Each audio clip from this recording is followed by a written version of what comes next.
Tiberius, a name many only associate with the title of emperor, hides a military journey that few know about. Before ascending to the throne of Rome, he had already achieved victories that changed the course of history. But why were these strategic and decisive conquests ignored by the chroniclers of his time? While many remember Tiberius solely for his reign, few realize that he was the architect of military campaigns that shaped the empire's borders.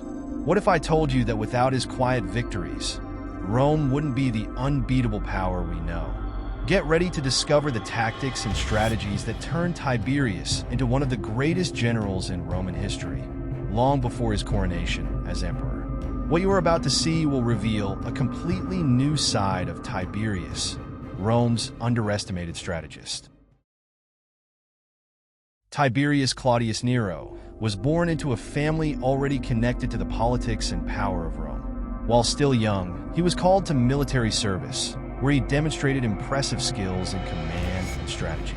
His first major challenge came during the campaign against the rebellious Cantabrians in Hispania, a province marked by geographical difficulties and fierce guerrilla warfare. Under the leadership of his stepfather, Emperor Augustus, Tiberius had the opportunity to observe top-notch military tactics and develop his own approaches. He learned that success in war didn't depend solely on brute force, but on the ability to adapt to the environment and the opponents. Hispania proved to be a rigorous training ground for Tiberius, who quickly gained the loyalty of his troops. He was a leader who preferred to be in the trenches alongside his soldiers, understanding that physical proximity to his men boosted morale and combat effectiveness. Instead of issuing orders from a distance, he walked alongside the troops, familiarizing himself with the terrain and anticipating enemy movements. His keen insight into planning ambushes and nighttime attacks secured victories in battles that many thought were lost. This close and calculated leadership style became a hallmark of Tiberius throughout his career. With success in Hispania, Tiberius began to build a reputation as an efficient and relentless general. He moved on to campaigns in Gaul, where his strategic skills shone even brighter.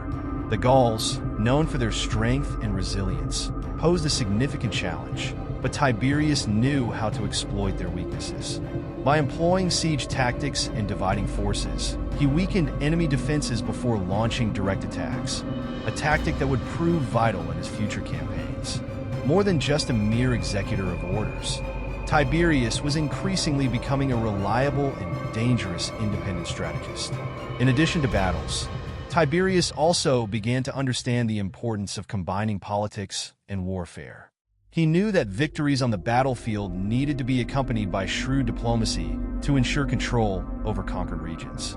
On many occasions, he used peace treaties or temporary agreements to gain an advantage over his enemies, reorganizing his troops and waiting for the perfect moment to strike again. This political military maneuvering was one of his most underestimated traits, allowing him to succeed where other Roman generals had failed. As a young man, Tiberius also had the opportunity to serve in campaigns in the East, where he faced a variety of cultures and armies, each with its own methods of combat.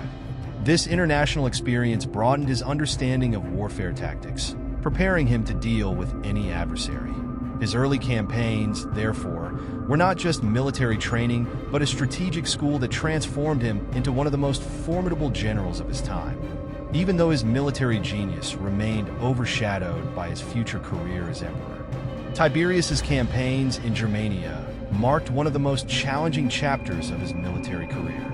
The terrain of Germania was inhospitable, consisting of dense forests and treacherous swamps, along with unpredictable weather. The Germans, divided into various tribes, were fierce fighters who knew the natural traps of the region well.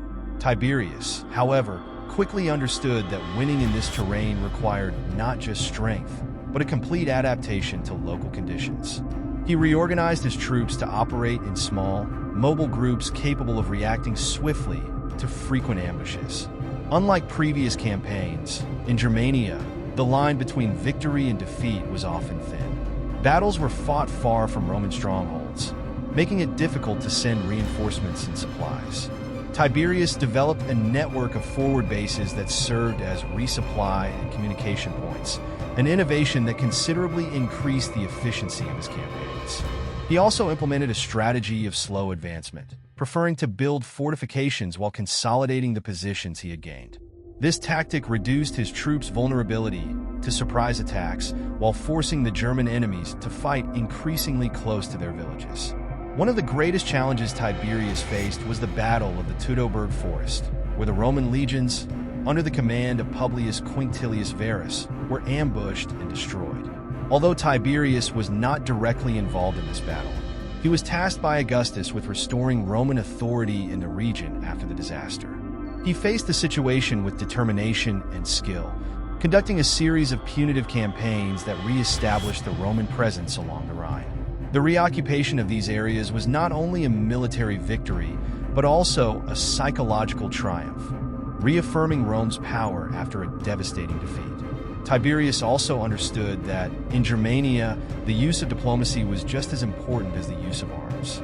He formed strategic alliances with local tribes, offering political and economic advantages in exchange for cooperation. By winning the loyalty of some tribes, Tiberius undermined the cohesion of enemy forces, weakening the German resistance from within. This combination of military strength and diplomatic agreements showcased Tiberius's ability to use all available resources to secure victory, reinforcing his status as a master of war in hostile terrain. As the years went by, Tiberius's victories in Germania began to accumulate, though they were often overshadowed by the grander events of Rome. Nevertheless, these victories were crucial for stabilizing the empire's borders, keeping the Germanic tribes in check and preventing new incursions into Roman territory. The campaigns in Germania solidified Tiberius as an unyielding and innovative strategist, whose impact on the Roman frontiers would be felt for decades. Illyria was another challenging setting in Tiberius's military campaigns. Located along the Adriatic Sea, the region was inhabited by various tribes that fiercely resisted Roman domination. The conflict in Illyria, which erupted in AD 6, was one of the longest and most exhausting of Tiberius's career, known as the Great Illyrian Revolt. This rebellion posed a serious threat to Rome's power in the Balkans, and Tiberius was chosen to lead the suppression. He knew that victory there would be crucial not only for the region's stability, but for the security of the empire itself. The challenge in Illyria was not only military, but also logistical. The revolt spread across vast mountainous areas, and the insurgents used the terrain to their advantage, launching quick attacks and disappearing before the Romans could respond. Aware of the limitations of his position, Tiberius divided his forces into several mobile columns, each tasked with patrolling and controlling a specific area. This approach allowed for a quicker response to enemy attacks and ensured that Rome maintained a constant presence in strategic points. Additionally, he used the winter to prepare, building fortifications and meticulously planning each movement. Tiberius also brought a psychological approach to the conflict, alternating between the use of brutal force and strategic clemency. In some areas, he offered generous peace terms to tribal leaders, while in others, he destroyed entire villages as a means of intimidation. This blend of diplomacy and violence ensured that resistance was gradually undermined, with tribes surrendering as they realized the struggle would be long and fruitless. Tiberius's ability to manipulate the morale of his enemies, demoralizing them with calculated losses, was key to the campaign's success. Another factor that distinguished Tiberius in this conflict was his patience and discipline. Unlike other generals who sought quick and glorious victories, Tiberius understood that victory in Illyria would only come through a prolonged and methodical campaign. He consolidated each position before advancing, ensuring that newly conquered territories did not fall back into enemy hands.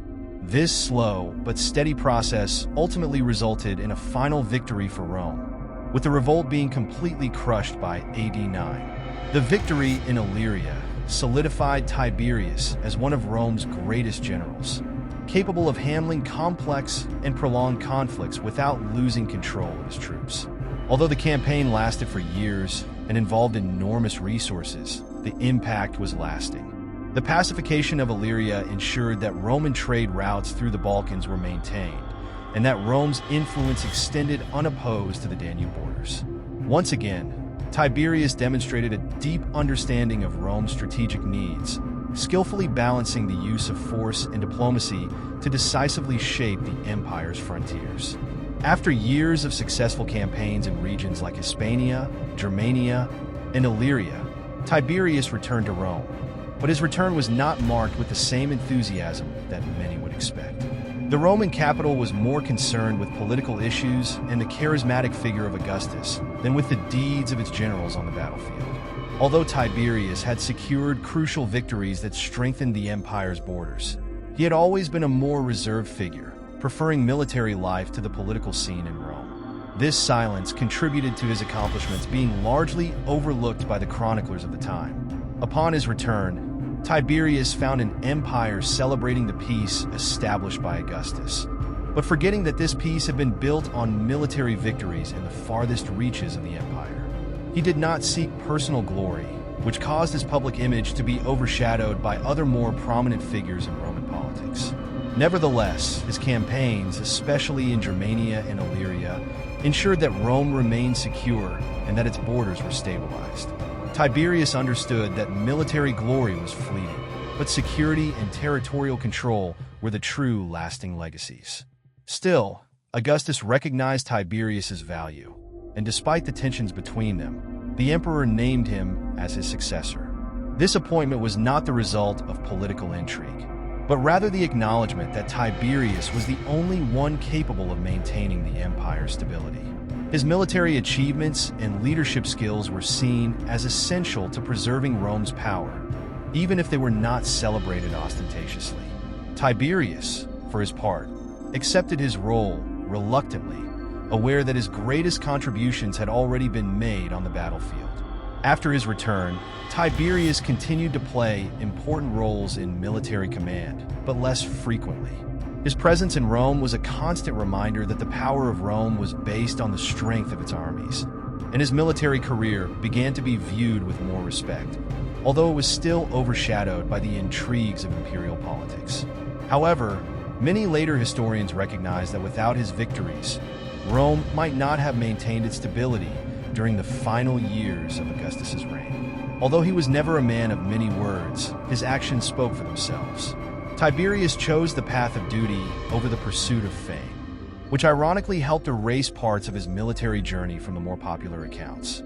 Nevertheless, his influence on the empire and the way Rome managed its borders was undeniable, and he remained a central figure in maintaining the Pax Romana.